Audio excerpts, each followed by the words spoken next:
안녕하십니까. Good morning. I'm Professor Jae Chun Choe of Department of Sociology at Kyung University. This year celebrates the 40th anniversary of the UN International Day of Peace. Kyung University system has been holding the Peace Bar Festival International Conference every year. To celebrate the International Day of Peace and seek ways to respond to global challenges, this year we have planned a series of dialogue that will continue until the end of this year. The ecological and civilization crisis facing humanity has urged us fundamentally think about the limits and potential of Homo sapiens civilization, especially the unprecedented COVID-19 pandemic that we have been experiencing for the past 2 years has made the crisis feel all the more urgent than ever before. Climate disaster, loss of biodiversity, depletion of resources, bipolarization, inequality, all these planetary issues make it clear that we are indeed headed toward a crisis in existing paradigm of human civilization. Kyung University system has organized a series of dialogue titled No Time to Lose, a quest for immediate action for planetary crisis to shed light on transformation in our knowledge, politics, and mind to help us find a way out of this disaster. The dialogue series consists of 4 dialogues. The first dialogue took place on September 17th, the day of Commemoration. The title of the dialogue was The Crisis of Civilization on Earth and Revolution of Consciousness. Today, for the second dialogue, we are invited the world-renowned American scholar of population and biologist, entomologist, Professor Paul Ehrlich online. The Earth is dangerously close to the critical point of the Earth's capacity after a long period of harmonious coexistence of nature and humanity. Today, we are going to talk about the destiny and transformation of Homo sapiens trapped in the myth of unlimited growth with Professor Paul Ehrlich. It is time to think about how transformational awareness and action plans are urgently required to save the future of human civilization. Professor Jae Chun, the leading Korean behavioral ecologist, will moderate today's dialogue. Allow me to introduce these 2 distinguished scholars. Professor Paul Ehrlich is a demographic theorist, biologist, entomologist specializing in butterflies. He is a Bing Professor of Population Studies, Emeritus at Stanford University. He has served as president of Center for Conservation Biology at Stanford University, has led the Millennium Alliance for Humanity to preserve humanity and biodiversity. He has authored over 1,200 journals and articles of book chapters. He has written 50 books, such as The Population Bomb, published in 1968. Professor Jae Chun, who will be moderating today's dialogue, is an evolutionary biologist and behavioral ecologist. He has received his PhD in biology at Harvard University under the guidance of world-renowned scientist Professor Edward Wilson. Since 2006, he has been working as chair professor in the Department of EcoScience at Ewha Women's University. He was also the first president of National Institute of Ecology of Korea. He has written 30 books, including Discovery of Ant Empire, and he has written 230 papers of academic journals. Coincidentally, those professors share a special relationship with a very special scholar. Coincidentally, both professors share a special relationship with Professor Paul Ehrlich, PhD advisor Professor Charles Mechner, who was a pioneering entomologist specializing in bees, also had a profound influence on the ant-related research carried out by Professor Edward Wilson. Given the special relationship between these 2 professors, I believe today's dialogue will be all the more important. Today, we are going to have free discussion between the 2 professors, but before that, we are going to hear a 20-minute lecture from Professor Paul Ehrlich, and then Professor Choe will be moderating a dialogue afterwards. Please welcome Professor Paul Ehrlich's lecture.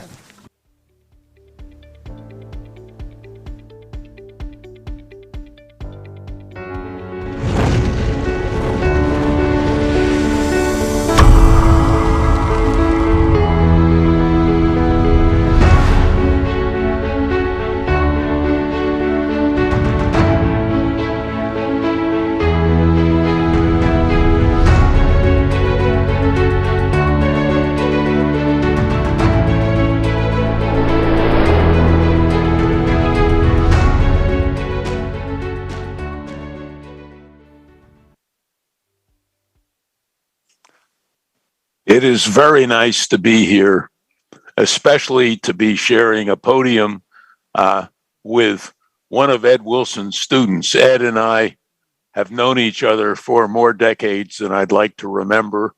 And of course, he's the one who really introduced me to ants, and I'm sure he did that for many other people. And Charles Michener, my major professor, was a specialist in bees, but I met him when he was the curator of butterflies at the American Museum. And he's the one who started me working with butterflies as an experimental system. But near the end of both of our careers, we did collaborate once on a paper on the ecology of bees.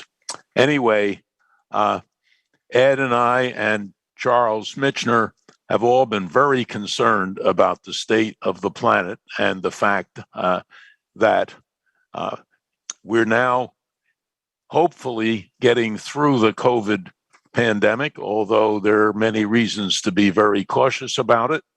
But people are beginning to talk about going back to normal.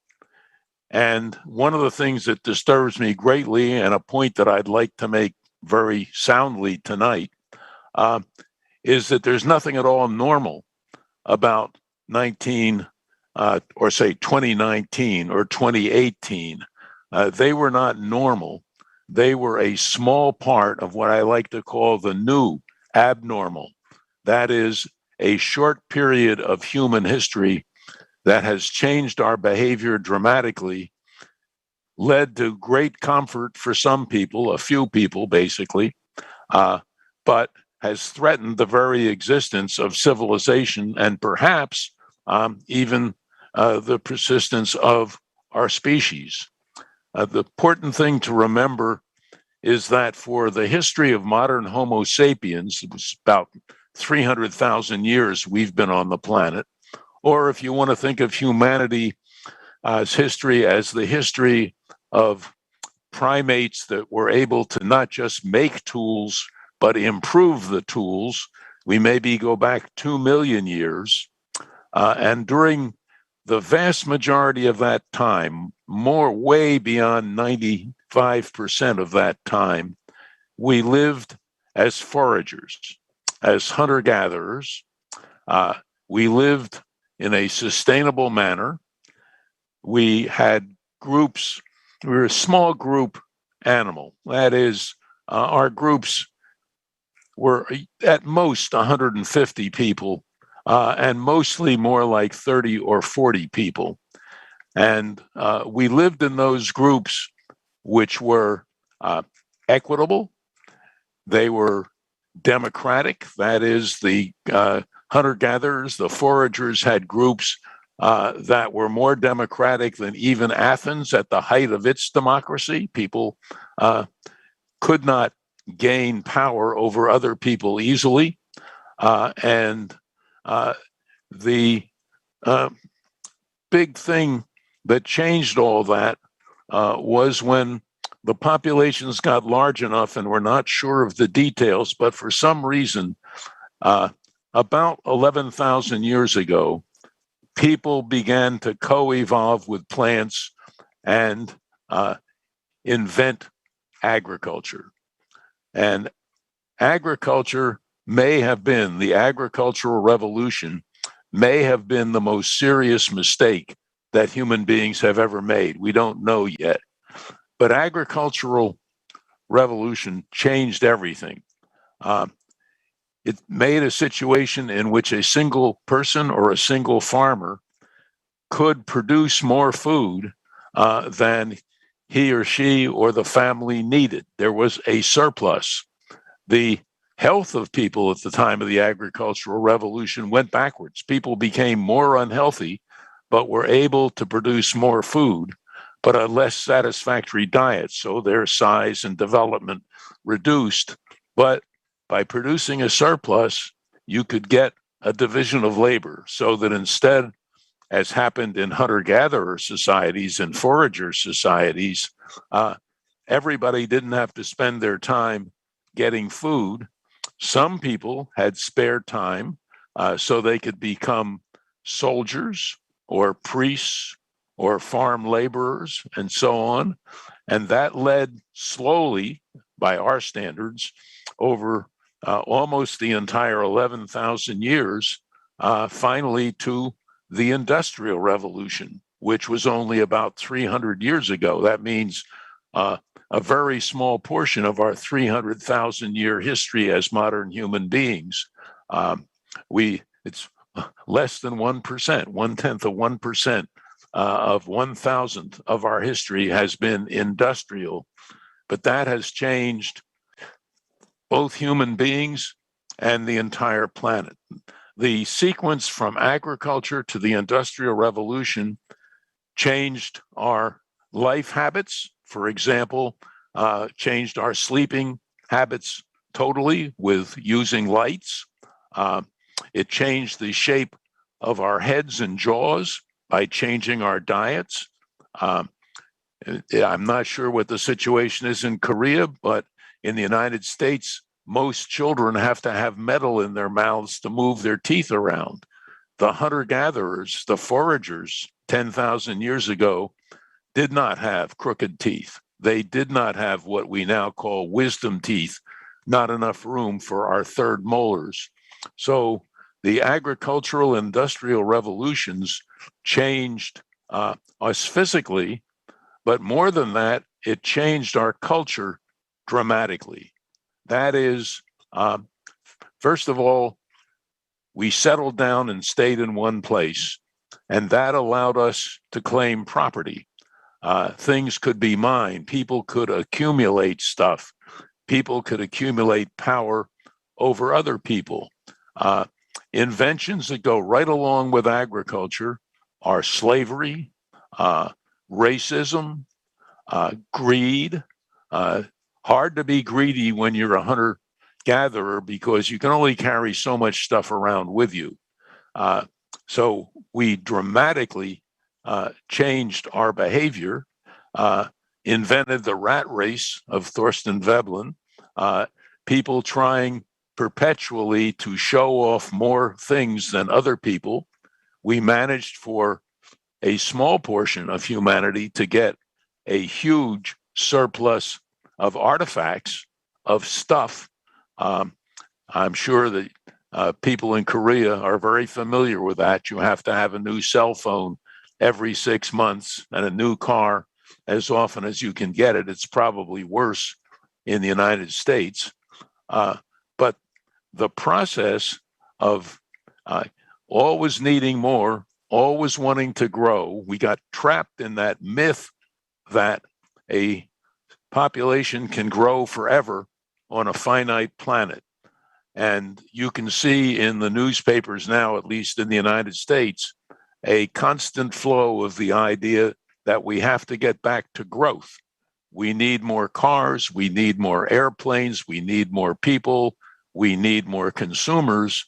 And people don't seem to realize that growth, as the politicians think that growth is the cure for everything, but growth, as scientists have repeatedly pointed out, is more the disease. The perpetual growth is the creed of the cancer cell.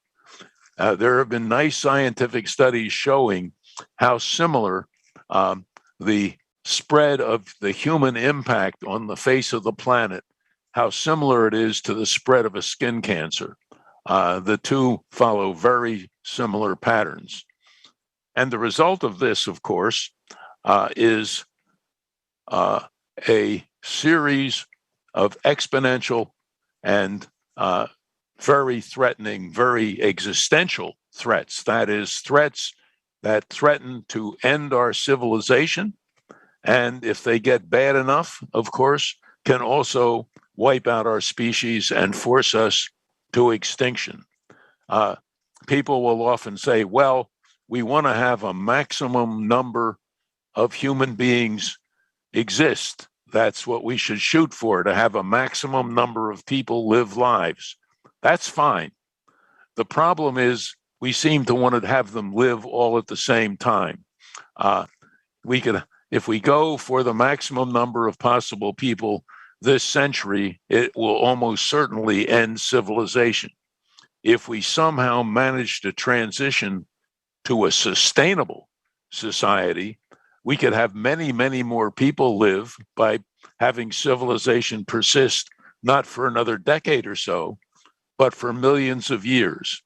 But look at the threats that we, by greatly increasing our population size, by moving from being a small group animal in a matter of an evolutionary blink of the eye, that is, in very, very little time, not enough time for genetic evolution to do anything about it, we have managed to bring hunter-gatherer genes into a Facebook world, into a McDonald's world, and the mismatch is horrifying. What's happened? The existential threat that most people are at least aware of is climate disruption. But most people don't understand what the biggest threat of climate disruption is. It's not sea level rise. I can almost promise you that sea level rise will be slow enough so that you can walk away from it without even getting your feet wet. The threat of climate disruption is disrupting agriculture, which is utterly dependent upon a stable climate.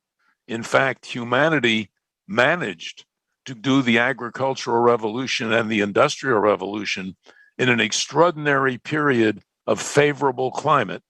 And one of the things that we are doing very rapidly is, you can see from the news around the world of massive fires and so on, very rapidly disrupting the stable climate that our food supply depends on.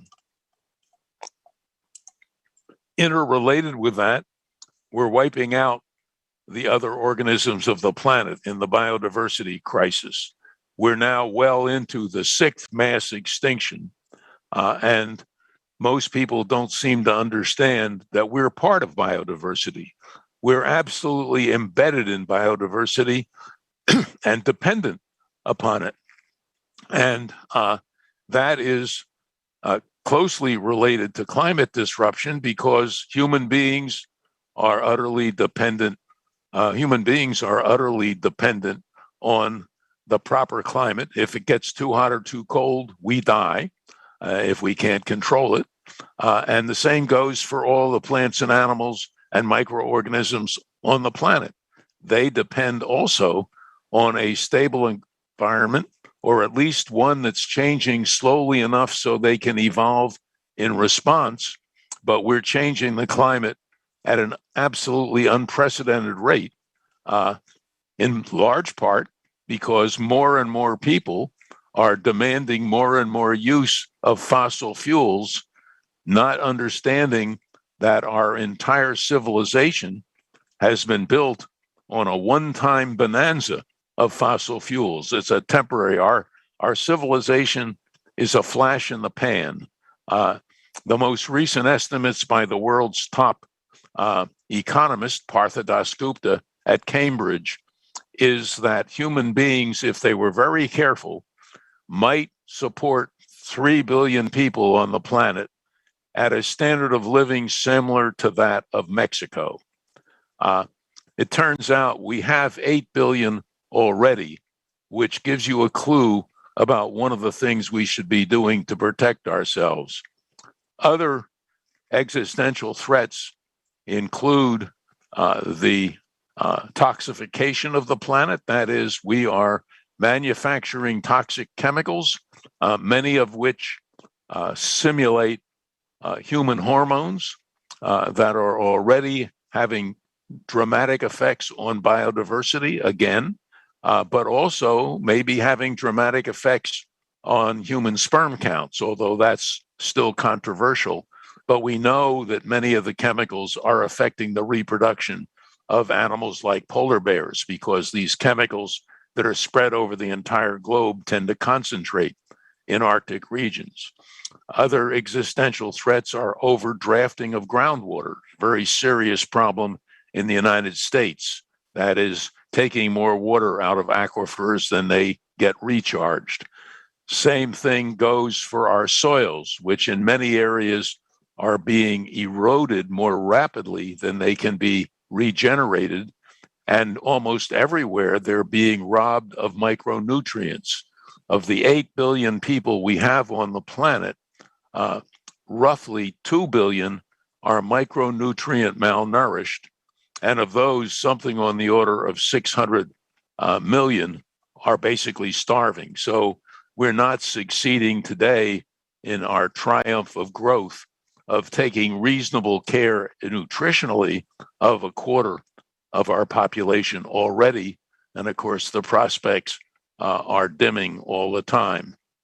And maybe the single most serious threat is the one that is least discussed in at least the US media, and that is the steadily increasing danger of a nuclear war, either accidentally or on purpose. And studies that I was involved in the 1980s show very clearly, and more recent work, that even a quote small end quote nuclear war between, say, India and Pakistan would basically destroy civilization. And that's a threat we're not doing anything about. A friend of mine who was the US Secretary of Defense in the Clinton administration said he thought the odds of a global nuclear war, accidental or on purpose, in the next decade or so were about 50-50. Well, when you have a 50% chance of ending your civilization, it makes actions we ought to be taking very clear, but we're not taking them. What we should do about all of this, of course, is complicated and involves many, many things and a basic change in human culture in general. Korea has been a leader in doing some of the things that need to be done globally, particularly in supplying access to modern contraception to basically everyone who's of reproductive age. Around the world, we should do that, making women particularly equal to men. They are not in any society, and giving them full rights, full opportunities, access to modern contraception, and access to backup abortion.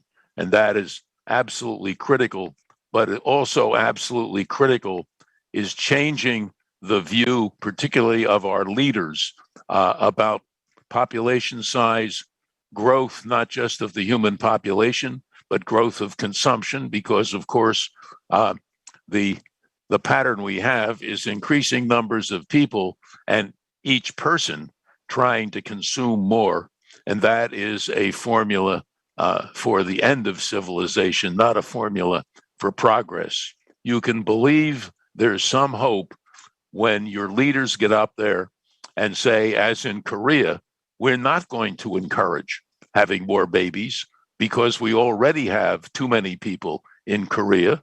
We have a relatively bad ratio of fertile land to people, and it's going to get steadily worse, and the fertile land is going to get less valuable as climate disruption changes the whole ecosphere. So we're at a cusp when a huge amount of action is needed. I hate to say it, but I don't see any real signs yet in the United States or globally of taking the actions that are needed. Thank you very much for your patience.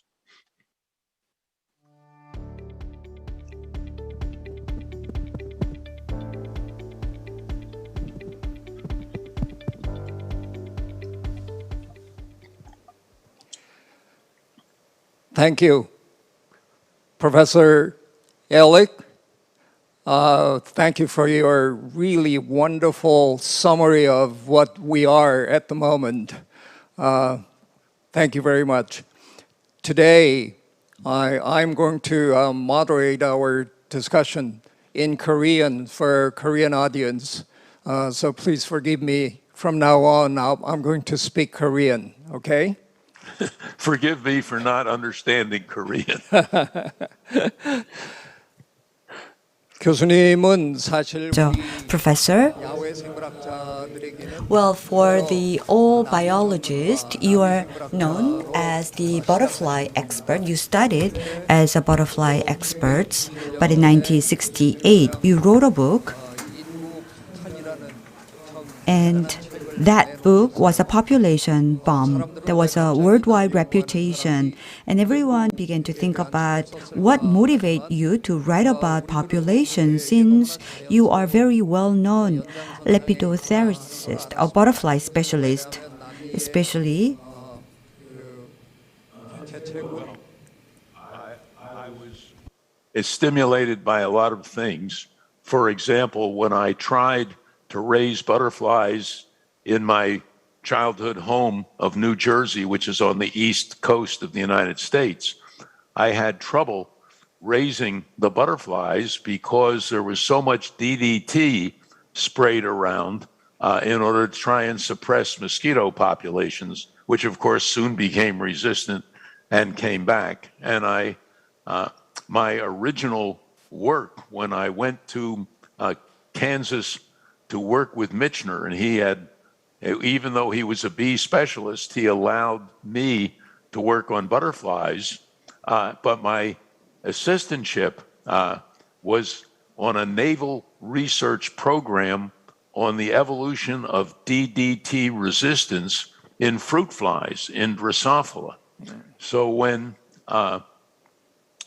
Rachel Carson published her book, The Silent Spring, and the environmental movement got going, I was already very much concerned about population size, because I saw butterfly habitats being paved over after the subdivisions built on them and so on after the Second World War. And one of the things that struck me when I was first at Stanford, I was teaching a course in evolution. And I had a 10-week course, and the first 9 weeks I said where human beings had come from, how they had evolved. And the last week I talked about where they were going. And that was stimulated in part by the environmental movement. And what I discovered was that nobody was talking about the population issue. They were very much interested, as I was, in the toxification, in the pesticides and so on, but population was not brought into it. And I got asked by alumni of Stanford who heard that I was talking about population in the last week of my course. I was asked to give a lecture at a public lecture, and I didn't realize it, but the public lecture was broadcast to a lot of radio stations. And then I got asked to talk on other radio and TV shows about the population issue. And the leader of the Sierra Club, which is one of the American environmental organizations, heard my talks, and he was planning book publication with Ian Ballantine, who was the inventor of the paperback book. And Ian and Dave Brower, the guy from the Sierra Club, came to Anne and me and said, could you write a book? Put down in a little book what you've been saying, and we'll publish it. We hoped in time for the 1968 election, and maybe we could have an impact on the election, which shows how naive they were. But Anne and I wrote the book in about 2 weeks of evenings, and it got published and had no impact at all until a celebrity gave it to another celebrity named Johnny Carson, who did The Tonight Show, a late night TV show. And John was interested in the population issue and environmental issues and political issues. And he had me on the show 3 times in quick succession. I eventually did it about 20 times, but it showed me that talking on a local TV show to 5,000 people was not as effective as talking on the Carson Tonight Show to 15 million people.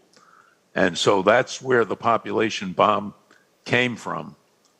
And there's only one thing that I regret deeply about it, and that is Ian and Brower and Ballantyne said they only wanted one author. The book would sell better if there was only one author. And so Anne said, you do it, and I became the author, but it was really a joint enterprise. And if I had been older and more experienced, I would have told them to hell with it and put both our names on. But I tell all the men in the audience, the women are smarter, and we've got to do better by them, or civilization is going to be lost.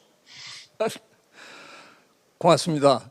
뭐 선생님 뭐 To Dr. Ehrlich. Well, since then, you have always co-authored many books with Anne, so we can forgive you, I think. And that 정치적인 배경도 있었다는 게 굉장히 흥미롭네요. that was a very interesting political context. And through Johnny Carson's show, your book was promoted widely, and it was greatly praised. But as far as I can recall, you were attacked a lot too. And many of the criticism, what were they mainly about? What was the main criticism to your book, and how did you respond to them? Well, there are a variety of criticisms. One is the very idea that there could be such a thing as too many people went against the general Western culture, at least, which is what I can speak for. So that was a basic idea. Then, even though we did not promote abortion, and I think contraception is a much better way of dealing with things than abortion, although I think it's absolutely necessary to have access to abortion because contraception is not foolproof. But that was the idea that if you had too many people, you would need abortion. That was another factor. One of the problems that I faced all the time was people said, okay, we have too many people, then who do we get rid of? And it became a feature of racist commentaries. Ehrlich says there are too many people, let's get rid of the Jews, or let's get rid of the Asiatics, or let's get rid of the blacks. Particularly at Stanford, we had a professor named Shockley who had gotten a Nobel Prize because his laboratory invented transistors, who launched a campaign, an anti-African American campaign of straight racism. And a colleague and I wrote a book about racism, pointing out that, you shouldn't be, you want to get a smaller population gradually, but the idea is not to have more or less of any one kind of person. And one of the mistakes there, which I put up with again, but wish I hadn't, is our title for the book was Skin Deep, about racism and population. And the publisher insisted on calling it the race bomb. And you don't get if publishing contracts, at least in the United States, normally give the publisher the right to pick the title. You can advise, but they pick the title, and they picked a bad one. But again, we responded by writing a book about racism, and I did many radio and TV shows about how the population problem did not give any excuse for racism. I can tell you that doing some radio shows in the parts of our country that are now controlled by the Republican Party, I got nice, sometimes the death threats were so immediate, I had to flee the studio before the idiots showed up. In fact, one night, Can I tell a little story about the Tonight Show? Yeah. Yeah. I was in the green room, which is the place where guests wait to go on a TV show. And Johnny Carson came back to the room and said, Paul, somebody has threatened to shoot me on the show tonight with a .45 pistol. You've had a lot of death threats. What do you think I should do? And I said, the show always had the guests on a couch and John was behind a desk. And I said, seat me at the far end of the couch in case this jerk is a bad shot. I didn't want to get hit if he was going to shoot Carson. Well, they brought in a lot of police and Carson went out to do the monologue. That is the talk he gave every time at the start of the show. And John got out and started giving the monologue, and it went downhill. It was really going flat. It was not going well. And finally, he turned to the camera and, for my benefit primarily, said, if he's going to do it, now's the time. If he's going to shoot me, now's the time.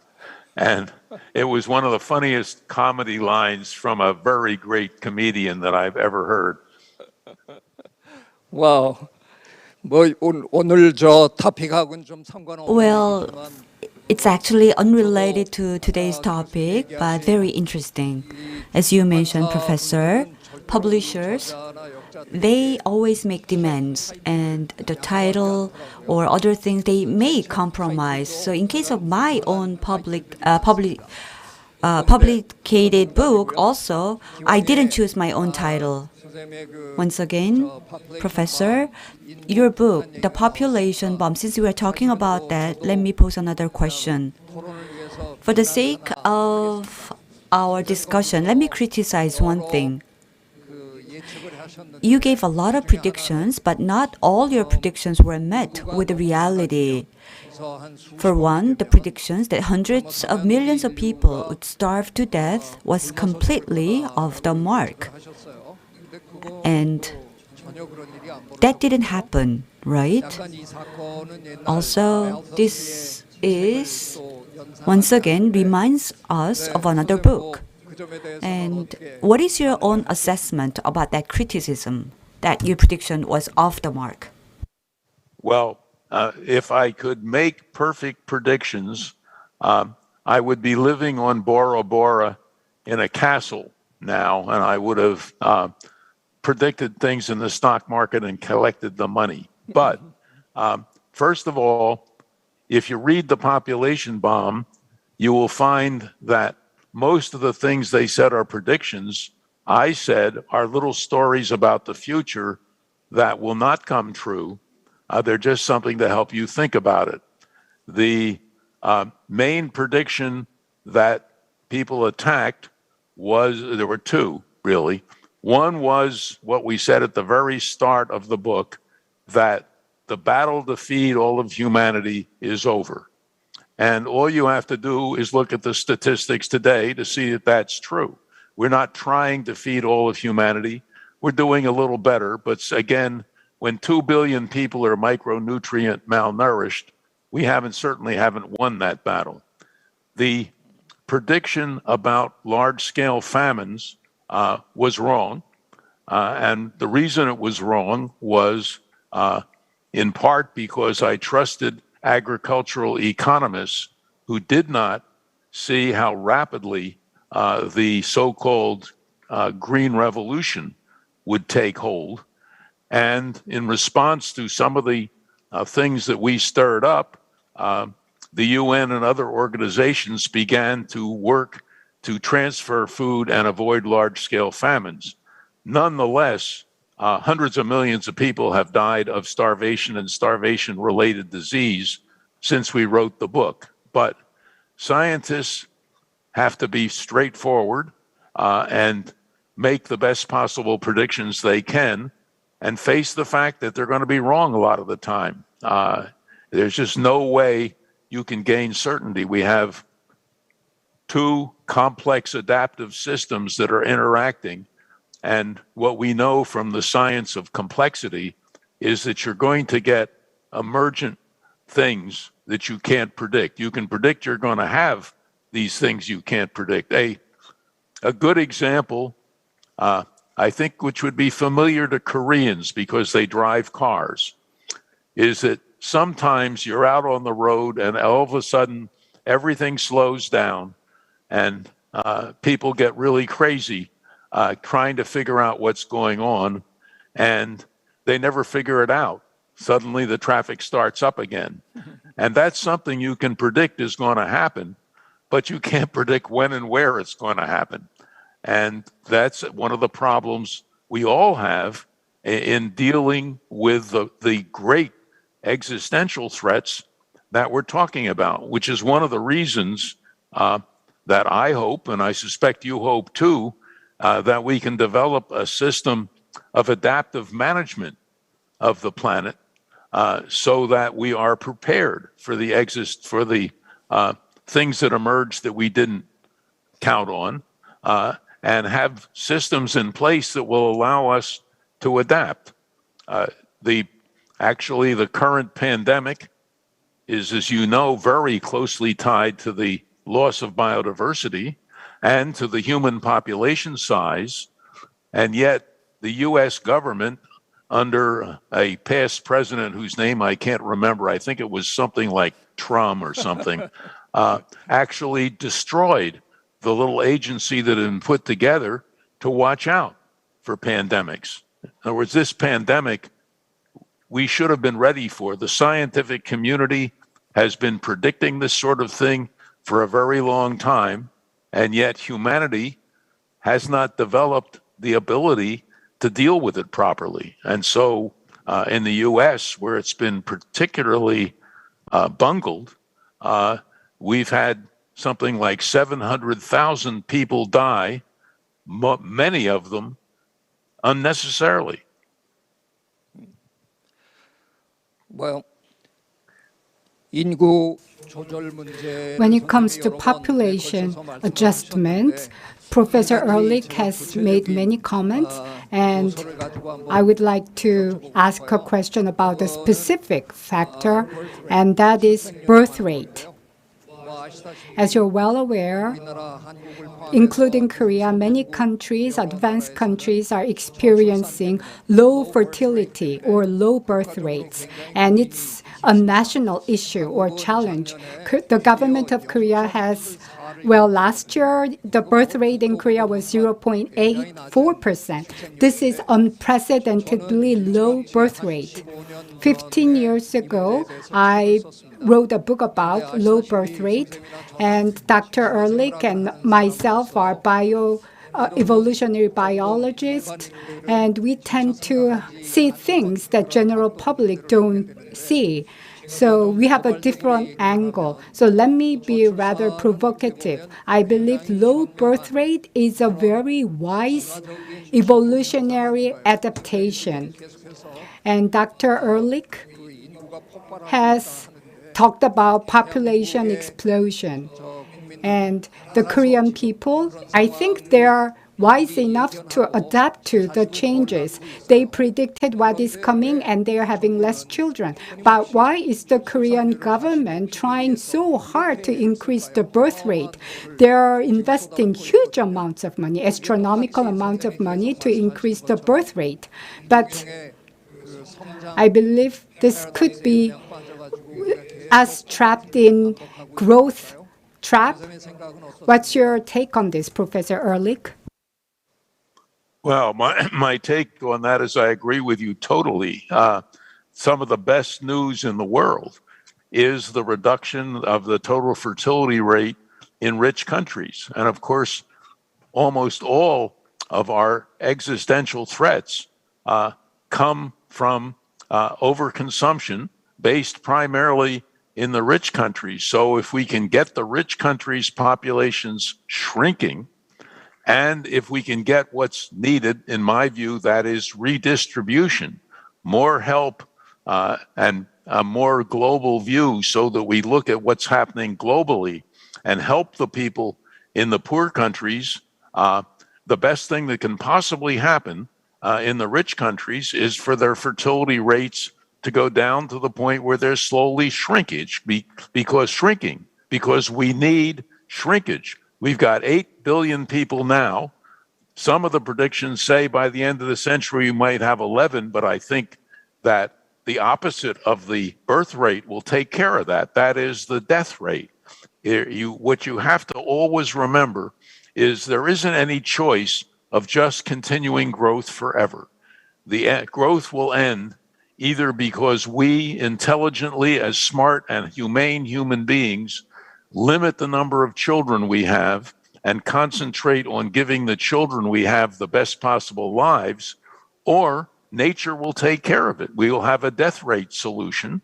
And that's what, of course, as far as I'm concerned, and it sounds to me like you're concerned, is what is in train now. Let me say also, I think nation states and racism and so on are all a product of our abnormal times since agriculture. Why should we care whether there's more or fewer Americans or Koreans or whatever? The point is, we're all human beings. We're genetically so similar, it's ridiculous to have any racial conflict at all. Our education systems ought to have us grow up out of that. And we should be pleased to live in countries that are being intelligent and shrinking their population size and focus much more on helping other things. We obviously need maybe not a world government, but certainly world regimes that look at the issues that affect every human being. There's no way to deal with climate disruption one country at a time any more than you can deal with it one person at a time. The reason human beings who are smart have formed governments is to do things that are necessary that individuals can't do. Unfortunately, our evolutionary past tends to make us smart but not wise. In the past, for Australopithecus or Homo erectus or something, there wasn't much point in you couldn't even think about long-term planning. You couldn't think about long-term planning until you invented language with syntax. And that is language with grammar, where you could express complicated ideas. And it really wasn't useful to be able to do long-term planning until you at least had writing, to say nothing of printing and so on. So what we did is we evolved to be very smart, but we did not evolve to be wise.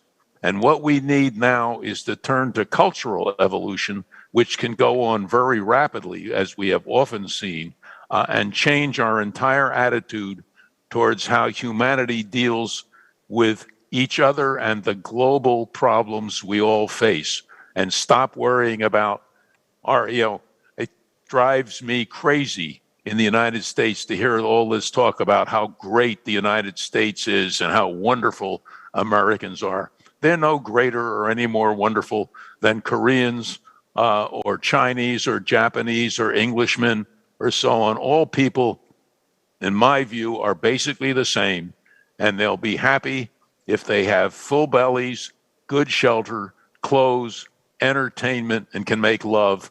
And that's the world that I'd like to see us working towards, instead of all this competitive stuff or wasting huge amounts of money in creating great danger by doing things like building nuclear-armed submarines.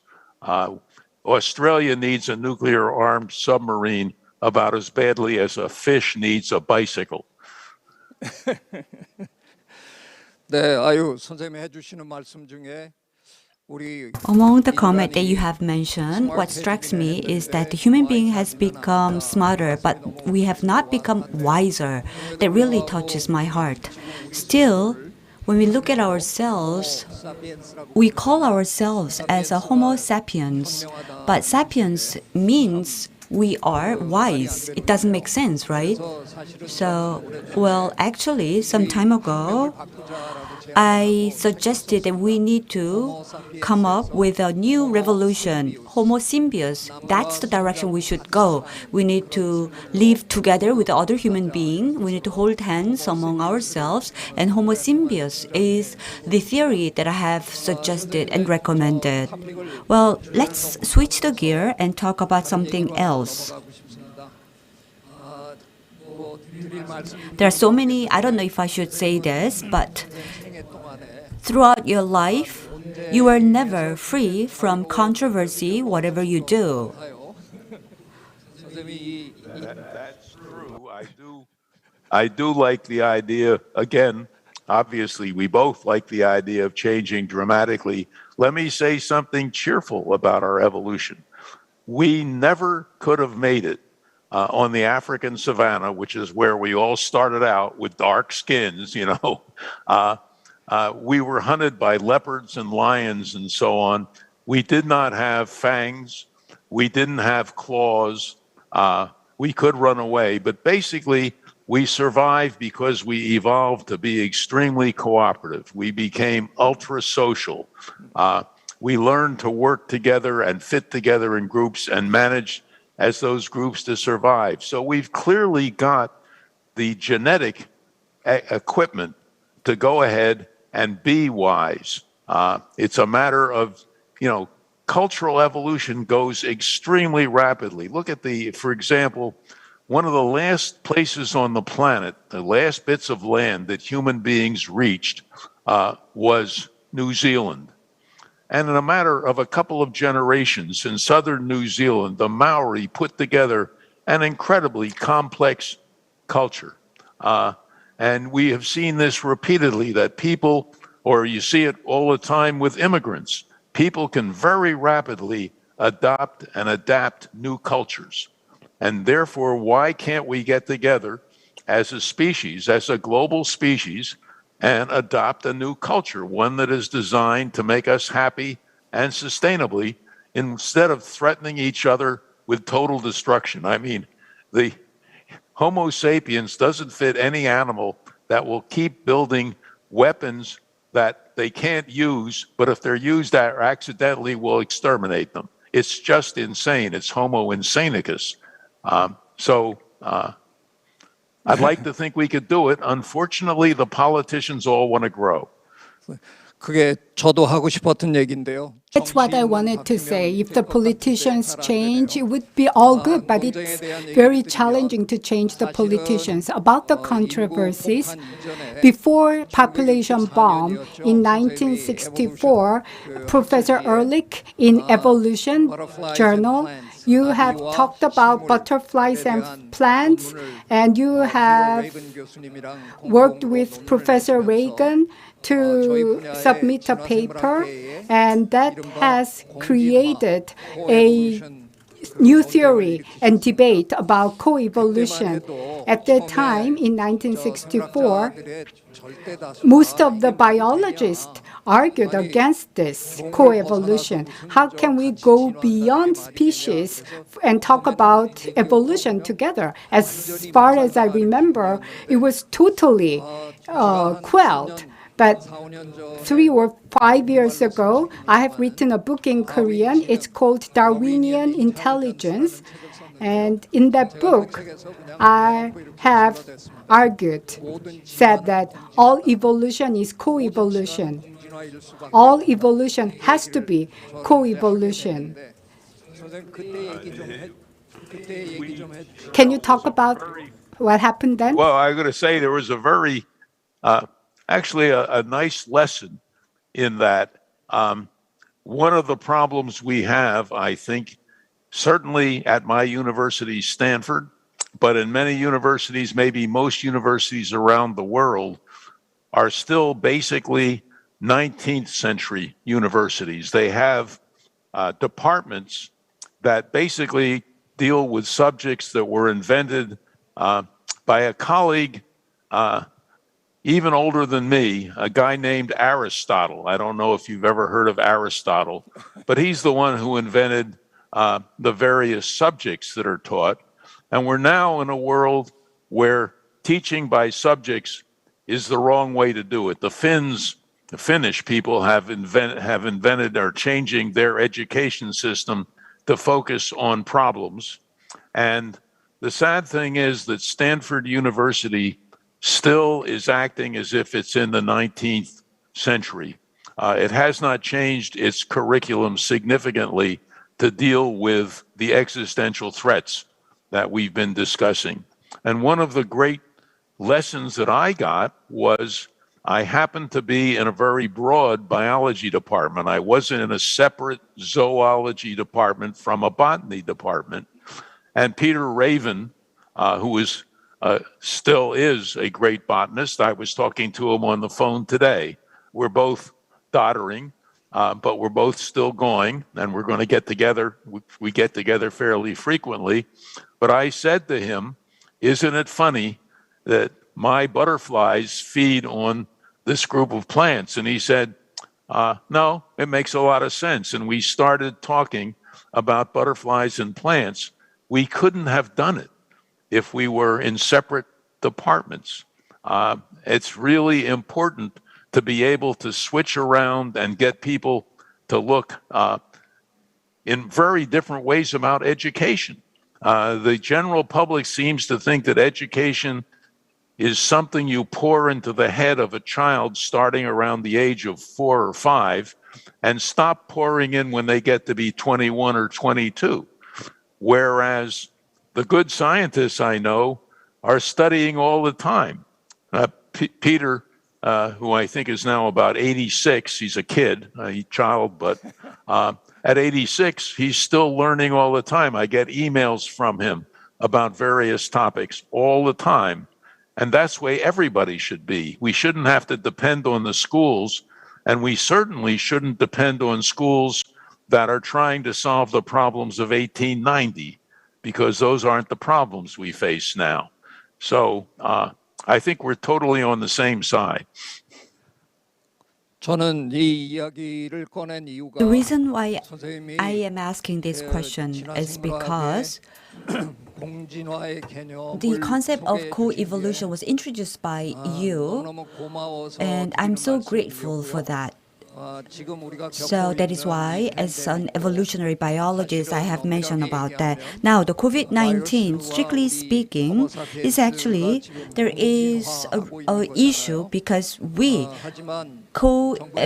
realize the co-evolutions with the insect or with the other organism. However, the quarantine measures taken by the government, if you look at it, we heavily depend on what the physicians or what the doctors are talking about. They're talking about totally eradicating the virus and then completely end the COVID-19 virus. They are only taking a unilateral approach. That is why we are not seeing the solution. So from the very beginning, I insisted that we need to look at the pandemic from the perspective of co-evolution. And if we expand this concept a little bit more, let me say one more thing. Maybe there is a connection between COVID-19 with the other elements like the agricultural revolutions or climate change or all those kind of global issues. There must be a connection.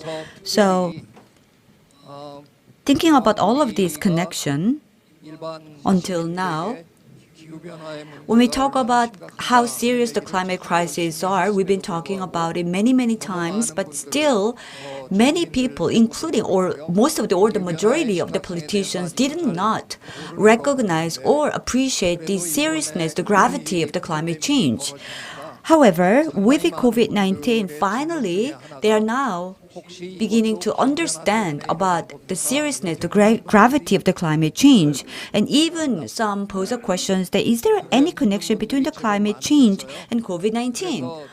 So we are fortunate to have this kind of question being now raised. So all the efforts that we have poured, all the energy that we have poured in is actually working. It's no futile. So do you think that there is a connection between climate change and COVID-19, Professor? What do you think about that? Can you explain? There are two connections in two different ways. The first one is, of course, you're absolutely correct. We are in a coevolutionary race with the SARS-CoV-2 virus. And that is, we are not taking as much of a coevolutionary approach to that as we ought to, because there are connections, for example, and that was where climate comes in again, to biodiversity loss and to the wildlife trade. We're not sure, but a lot of the viruses, of course, they require intermediate hosts, and we expose ourselves in the course of wiping out other animals to the pathogens that they have. So, and that's not just the case for COVID; it's the case for a whole series of pathogens. So there is a real connection between what's happening to the rest of the biota, the rest of the animals on the planet, and the viruses and the climate impacts on that. Another connection, though, which is entirely different, is when you think about the things that we ought to be doing to fix, to deal with the climate change. The sorts of things we ought to be doing are greatly reducing the number of automobiles, not just making them electric. We produce all kinds of greenhouse gases, manufacturing automobiles, building roads, and so on with concrete. The Chinese are trying to pave the world with the Belt and Road Initiative. All that sort of thing ought to be ended.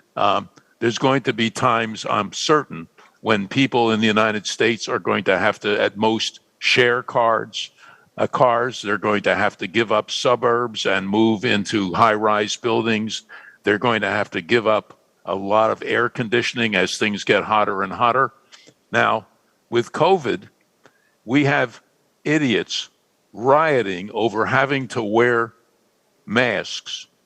We have people getting enraged and actually doing violence over needing to be vaccinated. And of course, the vaccines are a triumph of biological work. I mean, it's amazing how rapidly they managed to get the mRNAs up. And that's most people have no idea how complex the immune system is, how many parts it has, how much progress has been made in understanding an extraordinarily, it's an evolved population system of cells, which we now have begun to understand. But when you think of the great triumph of what we've learned, you simultaneously see the great problem of how much we don't know.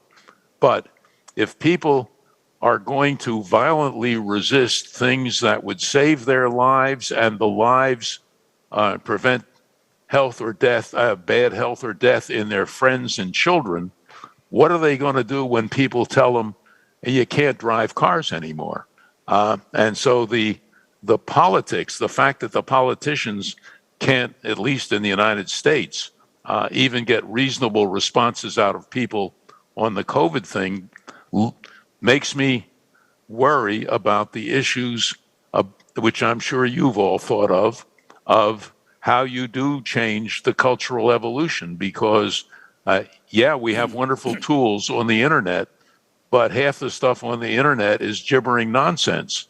And we have mass craziness. So the connections between COVID and climate disruption and society are very much co-evolving in complex ways and producing really difficult issues for us, which so far we're not dealing with very well. 원래 선생님께 드리려고 Professor 준비한 질문은 Ehrlich, this was 아니었습니다만 not a question I had in mind before, but now that you have brought up the issue of vaccine, I would like to make a comment about that. Up until now, both of us have continuously talked about this. Science has a very weird destiny. Without science, the modern humanity cannot survive even one day. But whenever we talk about about science, many people say science destroys humanity and destroys human characters, is making the world worse. They come up with all these weird arguments. And after this COVID-19 outbreak, I believe general public's mindset or attitude towards science might change. So I have some hopes about such change. We have lost faith in politicians a long time ago, and we are losing credibility in media these days because they do weird things all the time. But after going through the pandemic, we realize science is the only thing that can save us from this mega disaster. Bioscience, as Dr. Ehrlich has mentioned, in just 1 year, they have managed to come up with this messenger RNA technology. They have come out with this splendid vaccines. And without bioscience, where would we be now? We would have to struggle with COVID-19 for several more years. But bioscientists has saved us. So after some time, after this pandemic is over, I believe many more people will be persuaded to believe in science. So do you think that's possible? So I have that expectation. What's your take on this? I think it's possible if the education systems deal with it properly. One of the things that really stunned me in about our education system in the pandemic was that it's clear that even though most of our educators, most of our politicians are supposed to be educated, many of them can even dress themselves, but many of them also claim to have college educations, and yet they clearly did not have any understanding of exponential growth. They did not know enough mathematics to understand that a long history of exponential growth does not imply a long future of exponential growth. And again, in many other areas, they've just shown a near total failure of science, and there has been more and more evidence that telling people about the science doesn't work. In other words, we need to understand much more what changes people's minds. And again, science has told us a lot there. Social psychology has explained a lot of weird things in human behavior, like the fact that when you tell a climate denier, that is somebody who thinks that the climate's just fine, when you give them scientific evidence, they become even more deniers. And this is the kind of behavior that we have to learn to deal with. And social psychologists have been telling us how to do it. But again, the leaders and politicians are not paying attention. There are some wonderful studies showing how you can persuade people, for example, to become more energy efficient. And the best way to do it is probably not to tell them that they're going to be saving biodiversity if they're more energy efficient. The way to do it is to compare them with their neighbors and get them into contests saying, your neighbors have saved a lot of electricity, why don't you? And there's studies that actually show this sort of thing. So we need a lot more social science, and we need a lot more arts and humanities. People, for example, one of the most successful programs in changing bad attitudes on women and population size and so on is a series of programs from the Population Media Association. What they do is they will go to a country and do a survey on attitudes of women, on women's rights and contraception and things like that.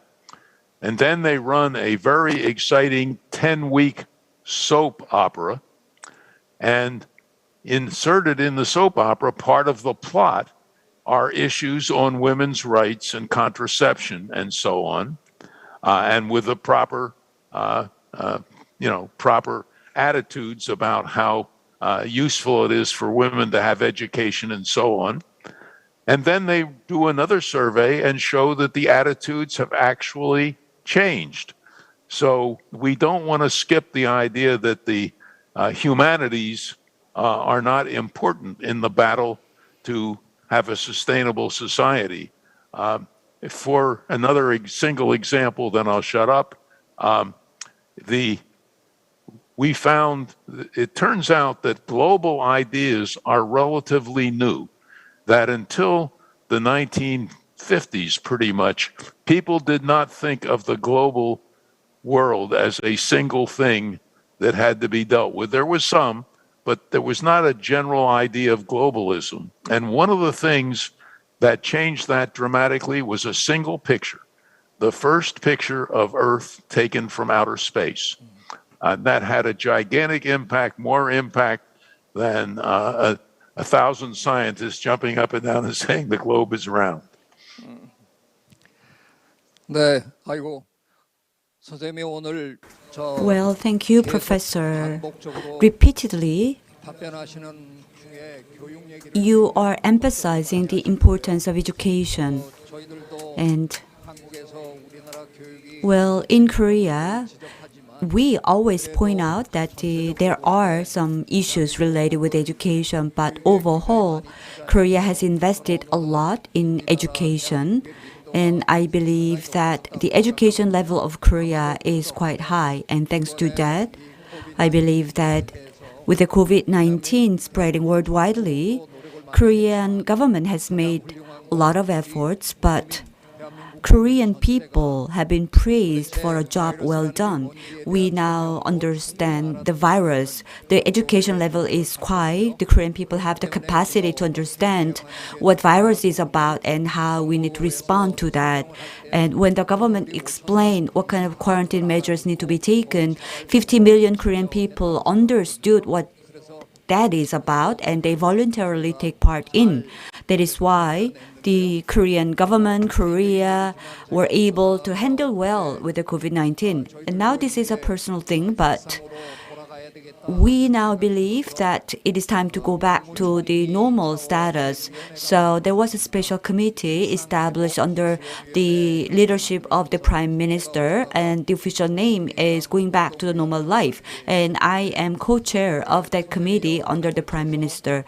Now you've been talking about the importance of going back to not normal, but going back to new abnormal era, and I'll keep that in mind. And whatever I do, I'll always keep your comment.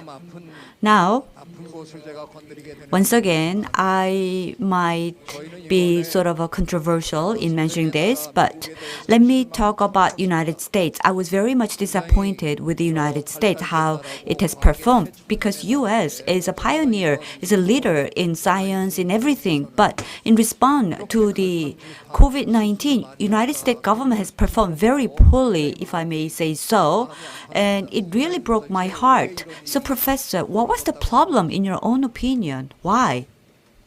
Well, you can't be anywhere near as disappointed in the performance of the United States as I and all of my colleagues are. It has been disgusting. There are a lot of reasons. One very basic reason is that we are not very democratic, and we have had a period of decades now of taking money from poor people and giving it to a smaller and smaller group of rich people. They have managed, and that made a lot of the people very disgusted with the government, and that allowed a pathologically ignorant and evil person to become president of the United States. And his party now is still doing the same things, and I'm afraid he's going to be restored to power, even though everybody I personally know is fighting against it as hard as they possibly can. But it's a good example of really bad leadership. I've often thought, the rich countries like to send commissions and so on to poor countries to tell them how to perform. The disgusting structural adjustment systems that were pushed off on many countries by the United States. I think that countries like Korea and India and Bangladesh and so on ought to send commissions to the United States to explain how to make a more equitable society, how to deal with population problems, and so on. Because as far as I'm concerned, Anne and I wrote a paper years ago, the title of which was Too Many Rich Folks. And my colleague, John Holdren, who became Clinton and then Obama's science advisor, had his appointment held up by Republican senators because he and I had written about redistributing wealth. And they say, oh, well, that's just communism, which of course is nonsense. But of course, the average American has no idea what socialism is, what communism is or isn't, and so on, in part because our education system basically turns out more people, like it was said about our business schools. They teach you to take money out of a poor person's pocket and put it in your own. And that's how the education system tends to work. So I'm right with you. I'm more distressed than you are. And I'm sad to see, of course, that similar things are happening in other countries, as you know. Professor Ehrlich, earlier this year, in Total Environment, a science journal, a research team from Cambridge has submitted a very interesting article. They said that over the last 100 years, about 40 species of tropical bats have moved into the area because the tropical area has gotten warmer because of the climate change, and they have expanded their habitat. So those tropical bats, biodiversity huts have been created, and one of the hotspots was in southern China. And over the past 100 years, about 40 species of tropical bats have moved into those hotspot areas. And as you're well aware, one bat carries 2 or 3 new COVID-19 coronavirus new variants. So 40 plus or 100 COVID variants have moved into southern China. And such problem, I believe, was directly related to the outbreak of COVID-19, in my opinion. The reason I bring this issue up is because, Dr. Ehrlich, you said that even if the sea level rise happens, we can walk away from it.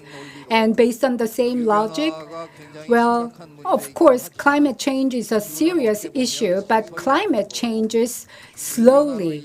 But because of climate disruption, we are seeing major disastrous impact on loss of biodiversity. And I believe loss of biodiversity is a more urgent issue than climate change.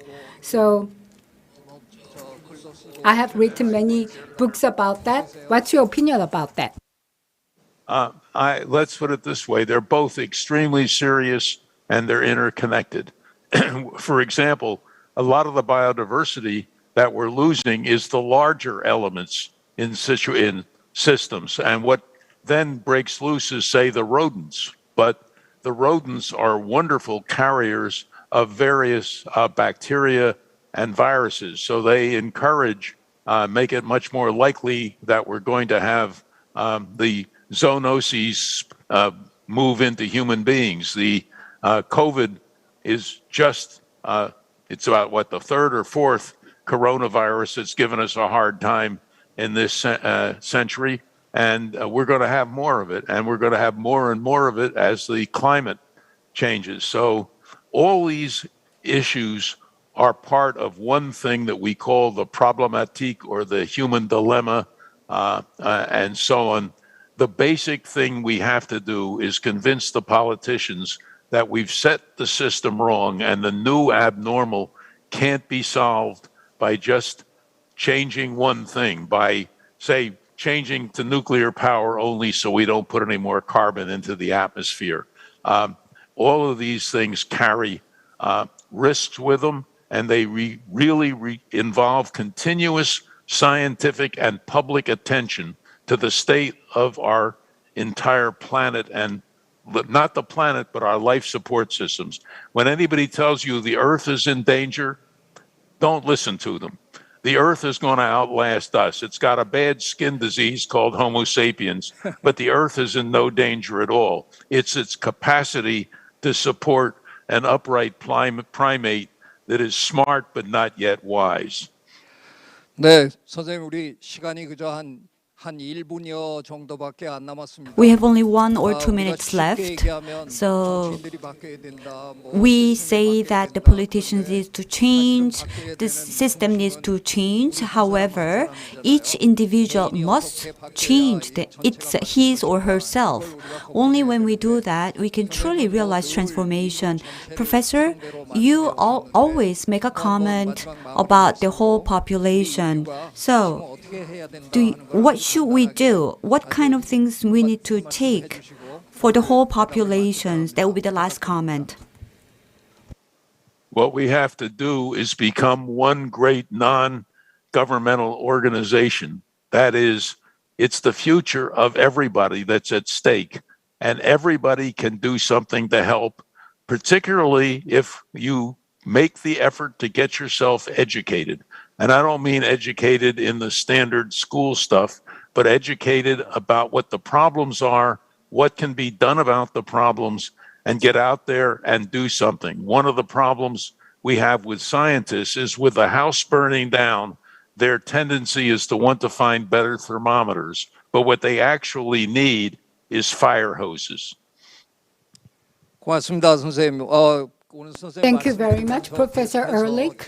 As I was listening to you, my heart was keep beating faster because some of the things that I have been arguing all along have been repeated by you, and you have continuously talked about the importance of education. And to the Korean audience, I would like to wrap up with this comment. There is a very famous movie in Korea, What is Important? So instead of teaching the same thing that we have been teaching at schools, we have to really think about how can the humanity survive on the planet. It's something that we should really pay closer attention to. So we need to fundamentally reform our education system now. So Professor Ehrlich, I know you're quite advanced in your age, but your passion and enthusiasm was really beyond your age. Thank you very much. We learned a lot of things from you, Dr. Ehrlich. Thank you very much. It's been my great pleasure. Thank you.